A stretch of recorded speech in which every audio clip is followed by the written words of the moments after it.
ગુજરાત શહેરી આજીવિકા મિશન અંતર્ગત મહુધા ડાકોર રોડ પર નગીનાવાડી સામે આયોજિત સ્વદેશી મેળાનો ભવ્ય પ્રારંભ રાજ્યમંત્રી સંજયસિંહ મહિડાના હસ્તે કરવામાં આવ્યો હતો।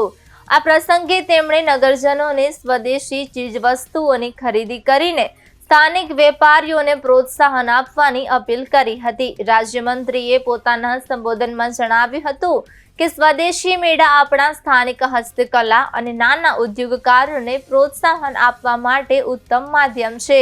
વડાપ્રધાન નરેન્દ્ર મોદીના વોકલ ફોર લોકલ અભિયાનને આગળ વધારવા રાજ્ય સરકાર દ્વારા આવા મેળાઓનું આયોજન કરવામાં આવી રહ્યું છે, જેનાથી લઘુ ઉદ્યોગકારોને આર્થિક સશક્તિકરણ મળે છે અને ઘર આંગણે રોજગારની તક ઉપલબ્ધ બને છે।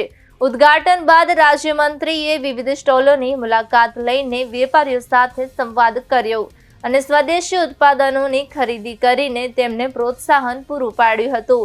આ સ્વદેશી મેળો 22 માર્ચથી 26 માર્ચ સુધી દરરોજ સવારે 11 થી રાત્રે 10 વાગ્યા સુધી ખુલ્લો રહેશે। નગરજનો માટે અહીં વિવિધ પ્રકારની વસ્તુઓ જેમ કે cutlery, artificial jewellery, handicraft, herbal products, kurti, pant, પાપડ, ગીર ગાયના દૂધથી બનેલી વસ્તુઓ, પ્રાકૃતિક શાકભાજી અને રેડીમેડ કપડાં ખરીદવાની સુવિધા ઉપલબ્ધ છે।